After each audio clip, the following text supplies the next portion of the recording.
Halo, kami dari kelompok 14 mata kuliah Manajemen Bioindustri dan Kewirausahaan ITB yang beranggotakan saya, Kukuh Panji Dewantara 106184042 dan teman saya Rian Dwi Julianto 1061850. Pada kesempatan kali ini kami akan membahas hal-hal menarik yang berkaitan dengan kewirausahaan.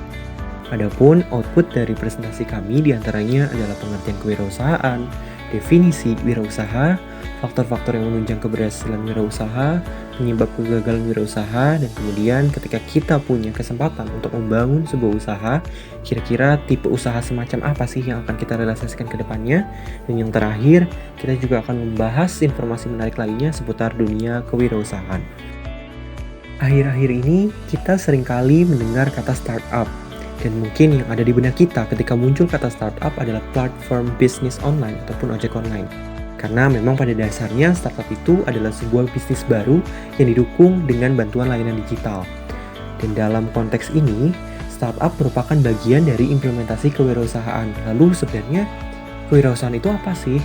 Nah, menurut Kuratko dan Hapkats, entrepreneurship atau kewirausahaan itu merupakan sebuah proses inovasi untuk menemukan sesuatu yang baru dan berbeda dalam konteks penciptaan usaha baru melalui 4 dimensi utama, yakni individu, organisasi, lingkungan, dan juga proses yang dibantu oleh collaborative networks dari pihak pemerintahan, pendidikan, dan juga institusi.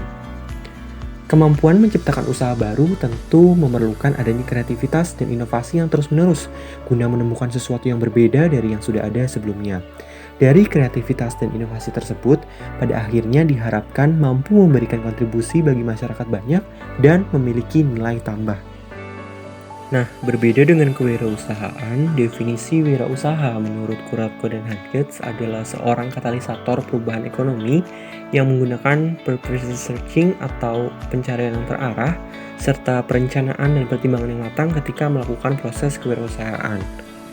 Jika ditinjau secara terminologi, wirausaha sendiri terbagi menjadi dua kata, yakni wira yang berarti pejuang atau manusia unggul, dan usaha yang memiliki makna melakukan sesuatu. Intinya, wirausaha itu adalah seseorang yang berani dan memiliki komitmen kuat untuk berusaha secara mandiri dengan mengerahkan segala sumber daya dan upaya termasuk berbagai resiko yang akan dihadapinya, guna menghasilkan sesuatu yang bernilai lebih tinggi.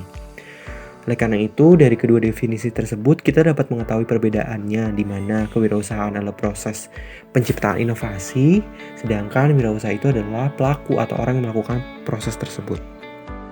Menjadi wirausaha yang sukses merupakan impian dari banyak orang. Namun pada kenyataannya seorang wirausaha senantiasa dihadapkan dalam dua kemungkinan, yakni keberhasilan dan kegagalan dalam menjalankan usaha. Nah, adapun faktor-faktor yang dapat mempengaruhi keberhasilan usaha, yang pertama adalah faktor man atau sumber daya manusianya. Keberhasilan wirausaha sangat ditentukan oleh karakteristik pihak-pihak yang terlibat di dalamnya. Beberapa karakteristik yang dimaksud tersebut diantaranya adalah problem solver atau pemecah masalah, bisa fleksibel, optimis, persistent atau memiliki kegigihan yang kuat, independent, dapat menghadapi berbagai risiko yang dihadapi, organization, dan high energy, dalam artian memiliki semangat berwirausaha yang tinggi. Tak hanya karakter saja, namun pengetahuan dan pengalaman orang-orang yang terlibat dalam suatu usaha juga sangat penting untuk menunjang keberhasilan wirausaha tersebut. Faktor kedua adalah money atau uang. Uang memang bukan segalanya, tapi segalanya membutuhkan uang. Faktor keuangan merupakan salah satu pendukung keberhasilan dalam usaha, terutama dalam hal pendanaan modal. Sebab tanpa adanya modal, maka usaha kita tidak akan mungkin bisa berjalan. Modal tersebut biasanya digunakan untuk membiayai pengeluaran seperti pembelian bahan baku, peralatan, perlengkapan kerja, gaji karyawan, biaya kegiatan operasional, dan biaya promosi. Faktor yang ketiga adalah planning atau perencanaan. Perencanaan yang matang sangat dibutuhkan untuk menunjang keberhasilan usaha agar usaha yang mau dijalankan bisa terarah, memiliki goals, dan tidak asal berjalan tanpa adanya fondasi yang kuat.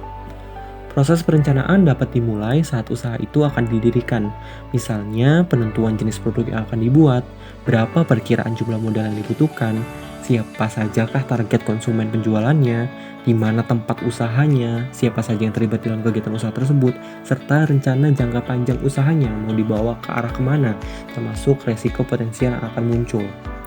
Faktor yang terakhir adalah marketing atau pemasaran. Pemasaran produk merupakan faktor yang sangat penting karena sebagus apapun sebuah produk, bila kita tidak mampu untuk memasarkannya, maka produk tersebut tidak dapat menjangkau konsumen yang dituju. Oleh sebab itu, kita harus merencanakan manajemen pemasarannya seperti pemilihan teknik pemasaran yang akan digunakan, strategi marketing apa yang harus dilakukan, siapa yang akan membeli produk, yang mana di dalam hal ini adalah konsumen atau pembeli potensial, dan siapa saja yang akan memasarkan produk tersebut. Nah, selain 4 faktor penunjang keberhasilan wirausaha yang telah disebutkan tadi, terdapat pula sebuah falsafah yang dapat dijadikan sebagai landasan kesuksesan berusaha yang dikemukakan oleh mantan Menpora yakni Adi Aksa Daud, di mana falsafah tersebut dikenal sebagai falsafah Doraemon. Mengapa Doraemon? Karena ada 8 parameter yang disusun berdasarkan nama Doraemon tersebut, yaitu D untuk dream yang berarti memiliki impian yang kuat, O untuk opportunity yang berarti mampu menangkap dan mencari peluang usaha, R untuk reform yang berarti menyusun perencanaan dan mengimplementasikannya secara sistematis, A untuk action yang berarti melakukan suatu tindakan nyata, E untuk energy yang berarti memiliki semangat yang tinggi dalam menjalankan usaha, M untuk mapping yang berarti bisa melakukan pemetaan usaha dengan analisis SWOT guna mengevaluasi keberjalanan usaha, O untuk organizing yakni membuat suatu organisasi atau manajemen agar usahanya itu dapat berjalan dan memiliki sistem yang baik, dan yang terakhir N untuk network yang berarti memiliki jaringan atau relasi yang luas. Apabila seorang wirausaha tidak mempersiapkan usahanya dengan matang, maka ia harus menanggung resiko kegagalan. Adapun menurut firmware, ada 8 penyebab kegagalan wirausaha. Di antaranya adalah pendanaan yang tidak memadai, sistem manajerial yang kurang baik, sistem ekonomi yang tidak stabil, pengelolaan keuangan yang tidak terorganisir secara baik, kurangnya pengalaman wirausaha tersebut, perencanaan usaha yang kurang matang, adanya kompetitor usaha yang lebih kuat, dan ketidakmampuan dalam melakukan transisi kewirausahaan. Selanjutnya akan dijelaskan mengenai tipe bisnis yang kami pilih jika kami diberikan kesempatan untuk membuka suatu bisnis. Dari sekian banyak tipe organisasi bisnis, kami memilih partnership sebagai organisasi bisnis yang akan kami jalani. Partnership sendiri merupakan salah satu tipe organisasi bisnis yang melibatkan 2 orang atau lebih sebagai pemilik dari suatu bisnis yang menjadikan kami sebagai pemilik bertanggung jawab penuh akan bisnis kami. Selain itu, keseluruhan tanggung jawab, kewajiban, ataupun hak sepenuhnya diatur oleh kami sendiri. Lebih jauh lagi, aktivitas bisnis yang akan kami jalani mengintegrasikan ilmu bioscience dengan ilmu bisnis tentunya, di mana ilmu bioscience yang diterapkan adalah ilmu bioteknologi. Aktivitas bisnis ini disebut dengan bioentrepreneurship. Bioteknologi sendiri merupakan suatu penerapan proses biologis yang digunakan oleh suatu industri untuk menambah nilai suatu bahan ataupun organisme seperti tanaman, obat-obatan, dan juga peternakan. Dalam bioentrepreneurship, ruang lingkupnya akan mengikuti bidang bioteknologi, di mana wirausahawan dapat melakukan beberapa hal sebagai berikut. Bidang agrikultur dengan membentuk genetically modified crops atau genetically modified food. Yang kedua yaitu bidang medis, diantaranya bidang farmasetikal, serta genetic sampling dan juga diagnostik. Yang terakhir adalah bidang industri, yaitu bidang makanan, biofuel, industri kimia, ataupun industri recycling. Akibat ruang lingkup yang luas, beberapa usaha tradisional seperti produksi makanan fermentasi juga termasuk pada bioentrepreneurship. Oleh karena itu, kami akan membuka bisnis food and beverage yang berbasis ilmu hayati dengan menerapkan ilmu bioteknologi, yaitu teknologi fermentasi. Beberapa produk yang akan dijual nantinya diantaranya adalah kimchi, kombucha, dan juga yogurt. Tidak hanya itu, nantinya produk juga akan bertambah seiring dengan berkembangnya bisnis ini. Lantas, mengapa kita berwirausaha? Beberapa alasan berikut mungkin menjadi salah satunya yang dapat memotivasi kita untuk melakukan wirausaha. Yang pertama adalah ingin memiliki waktu kerja yang lebih fleksibel, karena kita dapat mengatur sesuai dengan kepentingan kita. Yang kedua adalah ingin memanfaatkan potensi diri dengan menerapkan ilmu dan skill yang sudah kita miliki. Yang ketiga adalah ingin mendapatkan kepuasan batin yang lebih dengan bertanggung jawab penuh akan bisnis kita, serta dengan berhubungan langsung dengan customer.